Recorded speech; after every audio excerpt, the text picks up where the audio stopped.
अशोका है, अशोका, अशोका है, अशोका। विवाह तो करवा देंगे आप, परंतु मेरी अनुमति, मेरी इच्छा के बिना आपका पुत्र अशोक इस विवाह के लिए तैयार नहीं होगा। आपको किसने कहा कि यह विवाह आपकी इच्छा, आपके सम्मति के बिना होगा? क्योंकि कुछ तो होगा जो आपको इस विवाह की अनुमति ना देने से भी प्रिय हो। मेरे लिए इससे महत्वपूर्ण और कुछ भी नहीं कि मैं आपके पुत्र अशोक से घृणा करता हूं। इतने शीघ्रता से निर्णय मत लीजिए कलिंग नरेश महाराज जगन्नाथ। सोचिए, अच्छे से सोचिए, क्योंकि ऐसा अवसर बार बार नहीं मिलता कलिंग नरेश। और जब भी सोच ले तो आप निसंकोच कहिए, क्योंकि आपकी सम्मति का कोई भी मूल्य चुकाने के लिए मैं तैयार हूं।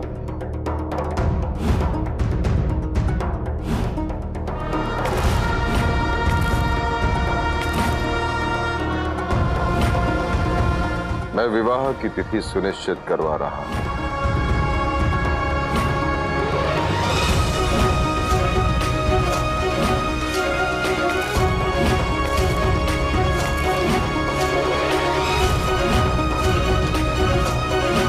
बधाई हो समझी जी।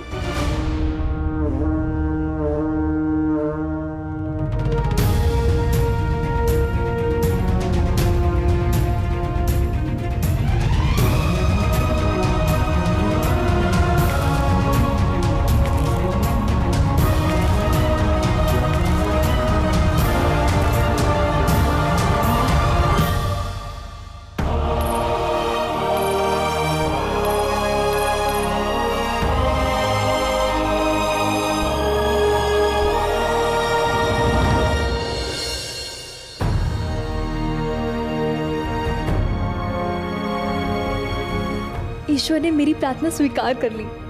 ज्ञानी बाबा की बात असत्य सिद्ध हुई। पिताजी, क्या महाराज जगन्नाथ ने अनुमति दी? नहीं, पर अवश्य देंगे। मुझे प्रतीत होता है कि हमें उन पर संपूर्ण विश्वास नहीं करना चाहिए। मैंने कहा ना, निश्चिंत रहो, मुझ पे भरोसा रखो। मैं देवी से भेंट करके आती हूँ।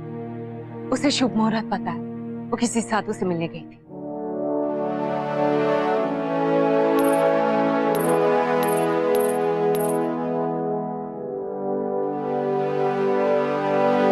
पता नहीं उस धर्मा ने उस बिंदुसार को ऐसा क्या कह दिया कि वो बुड्ढा सब कुछ भुलाकर उन दोनों के विवाह करने के लिए तैयार हो गया।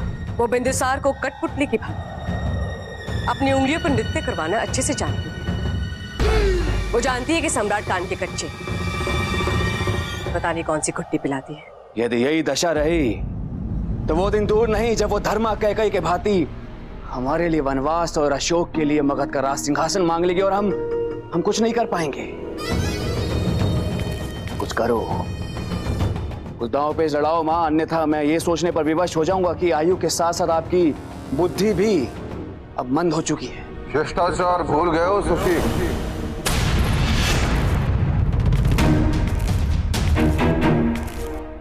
मां से ऐसे बात की जाती है? यही अंतर है तुम में और अशोक में कि वो मां का मान सम्मान करता है और तुम नहीं। मैं केवल यही कहने आया हूं कि तुम व्यर्थ में चिंतित हो रहे हो। तुम जो सोच रहे हो वैसा कुछ नहीं होगा।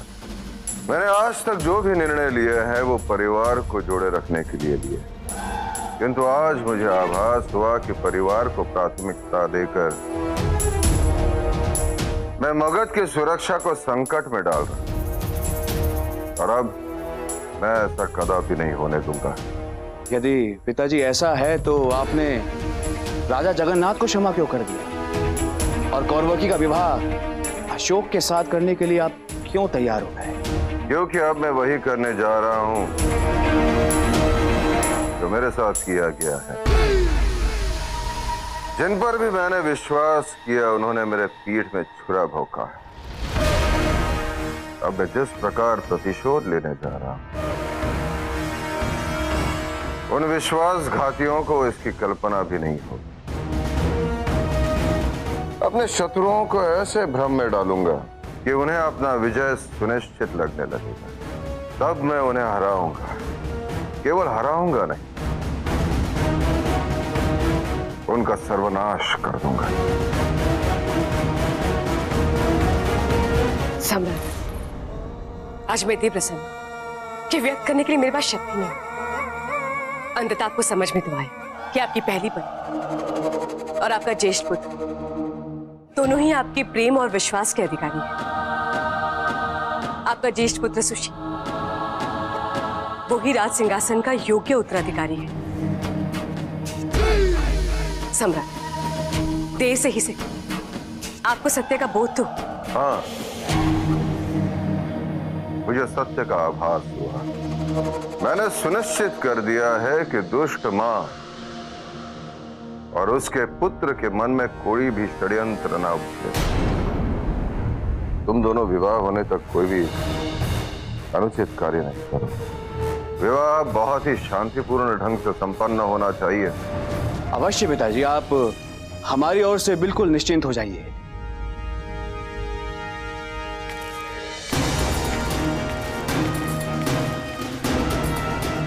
सुशील, बस एक बार तुम्हारा विवाह चंदा से हो जाए, फिर तुम्हें सिंहासन पर बैठने से कोई नहीं रोक सकता।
आपको चोट लगती है तो मुझे बिल्कुल भी अच्छा नहीं लगता। आप अपना ध्यान रखा करिए। आपकी अच्छाई लोगों को क्यों नहीं दिखती? अर्थात? वो कौरवकी बता रही थी कि आप अच्छे इंसान नहीं हैं। मैं सुशील को अपने बचपन से जानती हूँ। उसे कोई नहीं बदल सकता। ना आपकी पूजा, ना आपका व्यवहार। उससे प्रेम करके अपना जीवन क्यों नष्ट कर रही हैं आप? तो मेरा अनुमान सही था। कौरवकी ने इसके मन में मेरे प्रति विष घोलने का प्रयास किया है।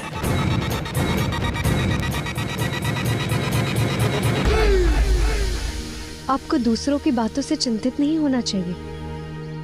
आपके लिए मेरा प्रेम अटूट और अमिट है। जिसको जो कहना है कह। मैं केवल उसी से प्रभावित होती हूँ जिसकी अनुभूति मेरे हृदय को होती है। अब तो बस यही प्रार्थना है कि शीघ्र ही विवाह का मुहूर्त निकले और हम दोनों सदा के लिए एक हो जाएं।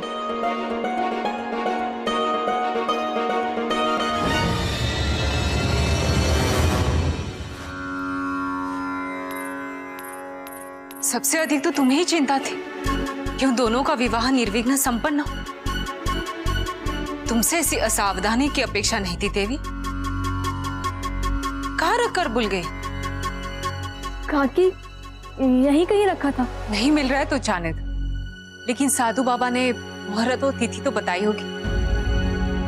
विश्वास है वो तो भूली नहीं होगी तू।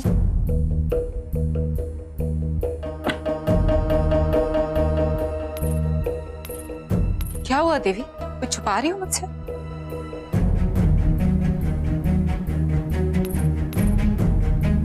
सत्य कहो। काकी मैं गई तो थी मुहूर्त और तिथि जानने के लिए, पर पापा ने एक बहुत अशुभ बात बता दी। क्योंकि उनकी नियति में मिलन नहीं विरह लिखा है, और कोई उनका अपना ही उन दो प्रेम करने वालों को विलग करने की भूमिका निभाएगा। नहीं, ऐसा नहीं हो सकता। विश्वास मत कीजिए काकी, सत्य ये नहीं हो सकता। नियति से भी ऊपर ईश्वर होता, और उन्होंने मेरी प्रार्थना सुन ली। अपनों की इतनी बाधाएं उत्पन्न करने के पश्चात भी, इतनी घटना घटित होने के पश्चात भी सम्राट इस विवाह के लिए मान गए। जो भी संकट था अब दूर हो चुका है। सत्य कहा, कोई संकट नहीं आएगा अभी, कोई नहीं। मेरा ईश्वर मेरे अशोक की सबसे बड़ी प्रसन्नता इस तरह से नहीं छीन सकता। मैं राधा गुप्त जी से बात करूं और शीघ्र ही मुहूर्त निकालने ही तो कहूंगी। अब तो काकी भी मेरे साथ है, मैं अकेली नहीं हूं। अब तो मैं नियति को भी परिवर्तित कर दूंगी।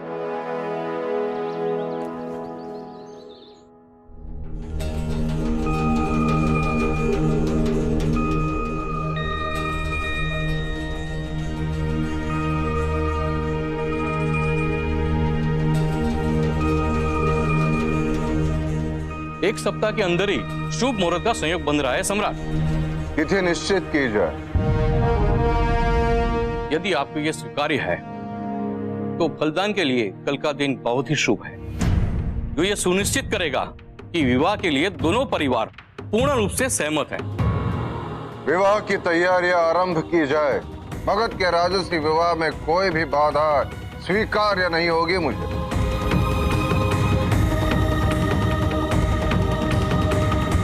अशोक के जीवन में कुछ अच्छा हो, ये मुझे क्या, विधाता को भी स्वीकार्य नहीं है।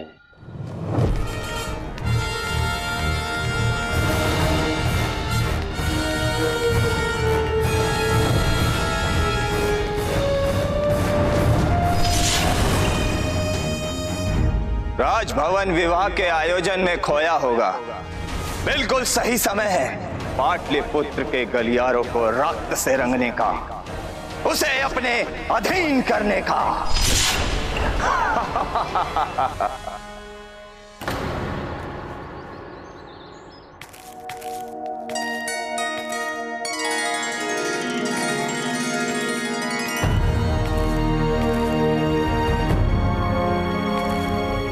पधारिए पधारिए, पाटलिपुत्र के इस ऐतिहासिक विवाहोत्सव में आपका स्वागत है। आइए आइए।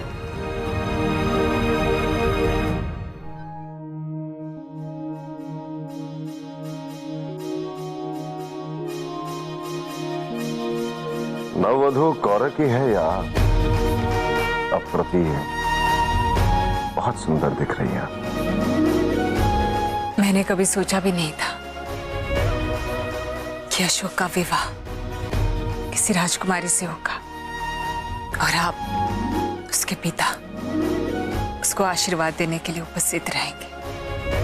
श्रृंगार ही प्रसन्नता की अभिव्यक्ति है। बस अभी यही इच्छा है कि सब कुछ जैसे हो रहा है वैसे अबाधित बाहर पड़े। तुम चिंता मत करो, मैं सुनिश्चित करूंगा।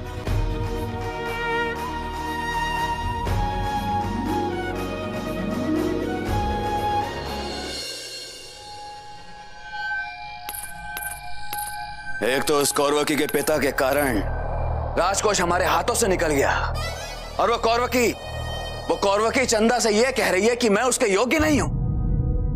उसे छोड़ूंगा नहीं मैं मां। लड़की तुम उसके बारे में सोच रहे हो सुशी? सम्राट ने आश्वस्त कर दिया है, एक बार ये ऐतिहासिक विवाह शांति से हो जाए, उसके बाद सम्राट केवल अशोक और धर्मा से ही नहीं सबसे निपटेंगे। नहीं मां, एक क्षण भी कौरवकी को अशोक के साथ दाम्पत्य जीवन बिताते हुए देख नहीं सकता हूं मैं। उसे कुचल देना चाहता हूं, उसे मसल देना चाहता हूं, वो भी उस अशोक के समक्ष, ताकि वो तुच्छ प्राणी अपनी अंतिम श्वास लेने से पहले ही अपने प्राण त्यागने पर विवश हो जाए।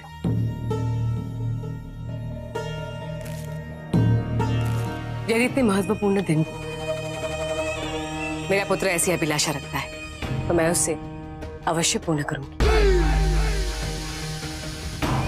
अब तुम्हें चिंतित होने की आवश्यकता नहीं है। अब तुम केवल अपने विवाह पर ध्यान केंद्रित करो।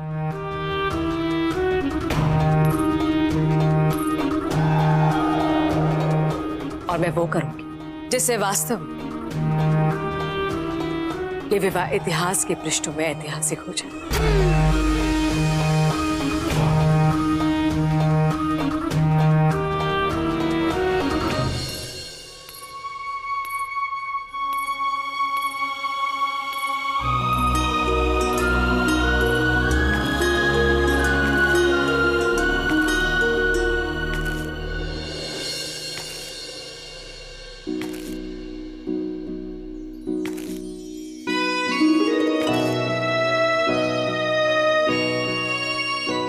तुम्हें लगता है कि तुम्हारे पिताजी अपनी सहमति दे देंगे? तुम ऐसा क्यों सोच रहे हो?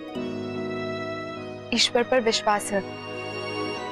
उस पालनहार ने हमारे प्रेम को इस पड़ाव तक पहुंचाया, आगे भी वही हमारी सुध लेंगे। हमें अपने प्रेम पर विश्वास रखना होगा।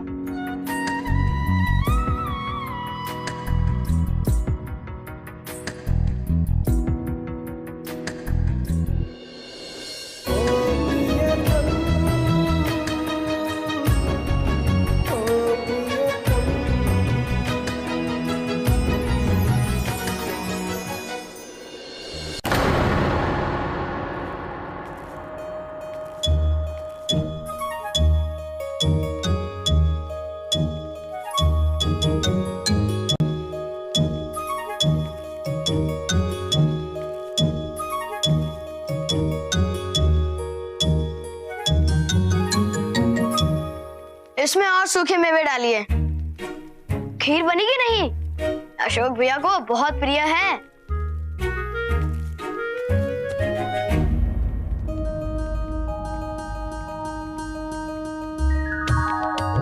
सत्यनारायण जी की पूजा के प्रसाद के लिए ये पंजीरी है, इसे नहीं चखते। जैसे जैसे समय बीत रहा है, राजश्री विवाह को देखने की अधीरता बढ़ रही है।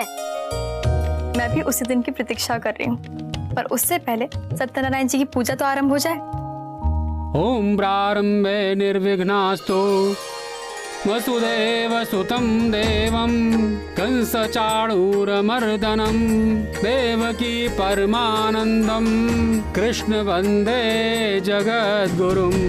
ओम सशंख चक्रं सकीटकुण्डलं सपीतवस्त्रं सरशिरुएकक्षणम् सहार वक्षास्थल कौस्तुभाश्रियं नमामि विष्णु शिरसा चतुर्भुजं। पूजन संपन्न हुआ, अब फलदान की क्रिया चालू की जाए।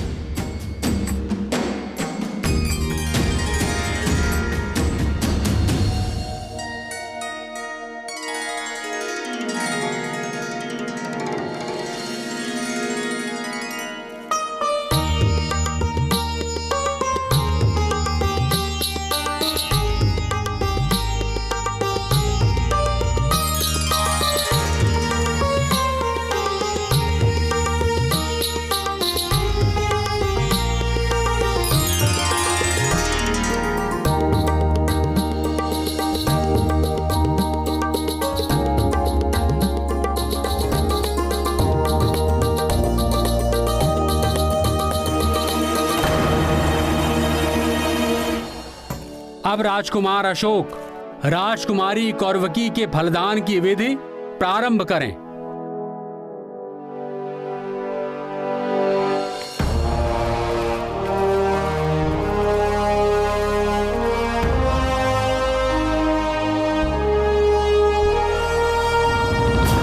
क्योंकि उनकी नियति में मिलन नहीं, विरह लिखा है और कोई उनका अपना ही उन दो प्रेम करने वालों को विलग करने की भूमिका निभाएगा। आपका कोई निर्णय हुआ? अभी नहीं। अर्थात मैं ये समझूं कि आप इस विधि के लिए सहमत हैं और जो भी चाह आपको विवाह की तिथि तक सोचने का समय है। अशोक की प्रसन्नता के लिए मैंने वचन दिया है आपको। आज आप जो भी मांगेंगे मैं सहर्ष दूंगा आपको।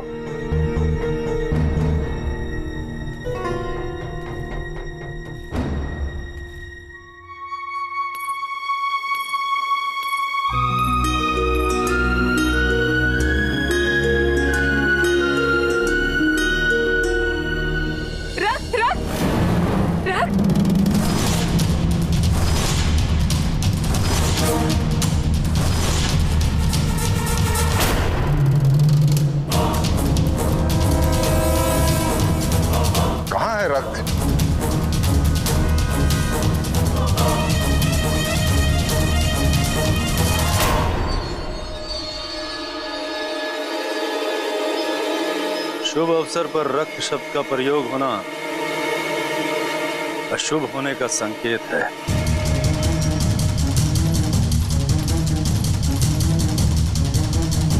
काकी, ये तो कुमकुम है और कुमकुम तो बहुत शुभ होता है। हमारे गांव में कहते हैं सुखमयी दाम्पत्य जीवन के लिए कुमकुम माता का आशीर्वाद होता है। ये बहुत शुभ होता है। इससे ये भी प्रतीत होता है कि जहाँ माता का आशीर्वाद है वहाँ कुछ भी अनिष्ट नहीं होता, चाहे कोई कितने भी प्रयत्न करते।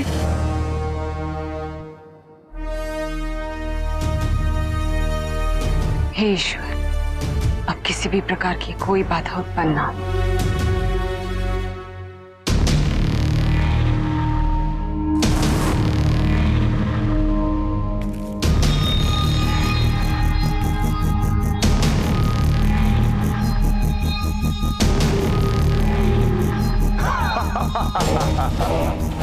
मैं हूं विकटकुरा। ये मौर्यों के पतन का आरंभ है। शीघ्र ही पाटलिपुत्र, फिर मगध और उसके पश्चात संपूर्ण भारत मेरे पैरों तले होगा।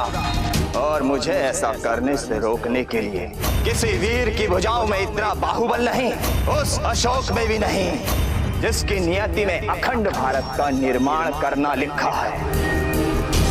मैं उस अशोक को अपने हाथों से मारकर उसके साथ उसकी नियति को भी धूल में मिला दूंगा।